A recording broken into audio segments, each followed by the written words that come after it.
Hey basketball guys, we have news. Let's go to more Los Angeles Lakers news, but first, don't forget to subscribe to the channel and leave your like. Investing in young stars is what executive Rob Pelinka wants, who has been criticized for taking a long time to sign more players at the trade deadline. A young star who hasn't been linked to the Lakers much could become available for business. Herb Jones is a relentless defender, great player and also a good scorer. Lakers are interested in trading with the Pelicans for Herbert Jones. Herbert Jones' skill set will help the Lakers a lot because Jones has been one of the best perimeter defenders in the NBA over the past 3 seasons. He still has an affordable contract, so the Lakers will have room to add more pieces around him. The Los Angeles Lakers continue to move forward as they try to build a team that is capable of winning another NBA title. Los Angeles recently made the decision to trade winger Dorian Finney-Smith to help give themselves a big boost come playoff time. More Lakers news. Lakers rumors fly as Rob Pelinka expected to continue East Center trade talks. However, Los Angeles may still need a few more additions to fully round out the roster. They are expected to be very active ahead of the NBA trade deadline in a few weeks as they look to bring in more talent. In a new trade scenario for fadeaway world's Hassan Bhattacharya, the Lakers acquire another defensive wing to pair with Finney-Smith. The deal would be between the Lakers and the New Orleans Pelicans, giving Los Angeles a huge boost. Here's what the deal would look like. Los Angeles Lakers receives Herb Jones. New Orleans Pelicans receive Jared Vanderbilt, Jalen Hood-Schifino, 2029 first-round pick, 2025 second-round pick.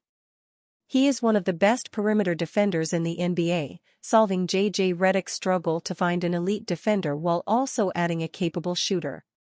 This better equips them to face the West's big hitters, with Jones being a fantastic defensive option for perimeter. Losing Vanderbilt would be difficult for the Lakers, but Jones could be a great acquisition for Los Angeles. His ability to take on tough defensive assignments, along with Finney-Smith, could give the Lakers some real firepower in their wing depth. Los Angeles needs a player like Jones for the postseason, giving them a better chance of stopping the talented guards in the Western Conference. Jones would not only help add season this season, but in the coming years as he is under contract for multiple seasons. New Orleans will also receive a highly coveted 2029 first-round draft pick from the Lakers in this deal. This pick could be worth a lot at the end of the decade, considering that both LeBron James and Anthony Davis may have long left the organization. It remains to be seen how the Lakers will improve at the trade deadline, but this is an option. Los Angeles has been scouting damaging talent and could be in line to make a big splash. LeBron James fuels speculation with cryptic remarks on Lakers' direction. The Los Angeles Lakers have been on an up-and-down trajectory for the last few weeks. They played some solid basketball at times, and other times, they've looked pretty dull. The Lakers are not playing the worst basketball as things stand, but they are also not playing the best.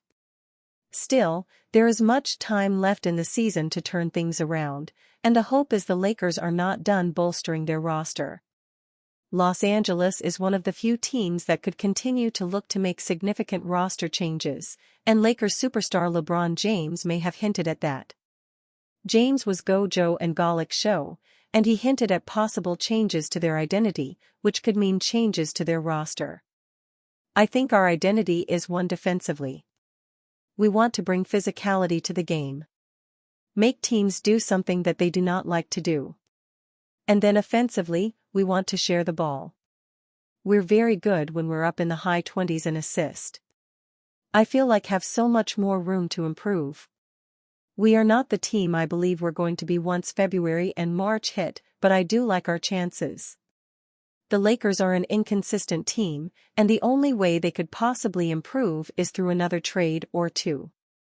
They are a solid team as things stand, but to get to the next level, they clearly need to shake up their roster. James is the team's leader, and although he is 40 years old, he has been stellar this season. In 33 games, James is averaging 23.8 points per game, 7.7 rebounds, 8.8 assists, and 0.8 steals while shooting 50.6% from the field and 38.6% from three in 34.9 minutes a game. The Lakers' needs are quite simple. They could use a backup big to take the load off of Anthony Davis in stretches and an upgrade at their two-guard position. There are plenty of players on the trade market they could use on that front, but it all depends on the price of the player. The Lakers have been linked to many players in the past month, but depending on how the trade deadline shakes up, they'll have a realistic shot at only grabbing 2 or maybe even 3 players they heavily desire. I like the trade. Byron Scott gives verdict on both sides of LA Lakers double deal.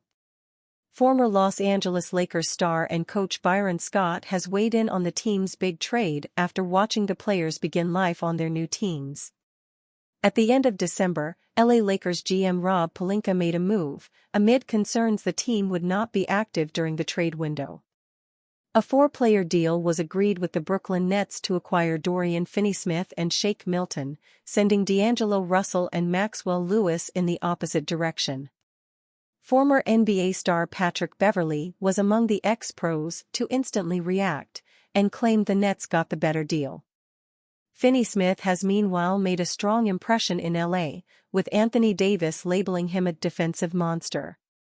Byron Scott told his Fast Break YouTube channel that he likes the trade from a LA Lakers perspective, in regards to both Dorian Finney-Smith and Shake Milton. He says he has already spotted signs the pair have helped the Lakers, giving them what they have been missing. Scott said, "I think it's already helped. You got 2 players back from Jersey. Both of these guys are very good defensive players, decent offensive players. I think what the Lakers have needed over the last couple of years is that wing perimeter defender who can also knock down a 3. Scott's one question was whether the trade will transform the team enough, adding, "Yeah, I like the trade, I think it's good on both ends of the floor for the Lakers, but will this trade get them to the next level? That's a question that's gonna need to be answered later on in the season." Byron Scott on D'Angelo Russell. Moving the other way was D'Angelo Russell, who was traded to the Brooklyn Nets from the LA Lakers for a second time, following a similar exchange in 2017. Russell scored 24 points on his first game back in Brooklyn, and Scott believes the pressure-free environment suits him, a player he once coached in Los Angeles. He explained, "It's a different amount of pressure when you play here in LA, as we know. When you got that purple and gold on and you playing here in LA, it's a different pressure than playing New Jersey, where there's no expectations of winning a championship right now out there.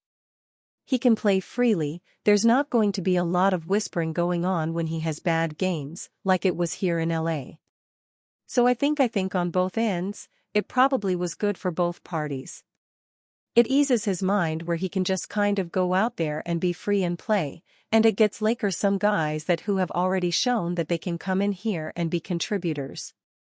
Russell said he was grateful to be traded to a familiar surroundings, which have no doubt made his transition to his new team a lot easier. Maxwell Lewis suffered an early injury minutes into his Nets debut, but he too could thrive away from the LA pressure bubble. Jonas Valanciunas has been the subject of rumors for some time. It was reported during the offseason that the Lakers targeted him, but lost the race to the Washington Wizards. The Lakers have been trying to trade him since then, but the two sides have been unable to reach an agreement.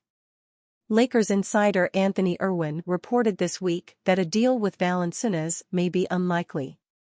League sources say the Washington Wizards have budged a bit on the price for Jonas Valanciunas, but the Lakers are still not thrilled with the idea of using their remaining second-round picks on him and the remaining years of his contract. Anthony Irwin, Clutch Points. The Lakers are reportedly hesitant to give up draft capital for the Lithuanian center. The 32-year-old signed a 3-year, $30 million contract in the offseason. Considering he would have a limited role in Los Angeles, likely as a pure backup to Davis in the playoffs, it's understandable that the Lakers wouldn't want to take on that contract while giving up draft assets. The silver lining here is that this could force the Lakers to target better fits.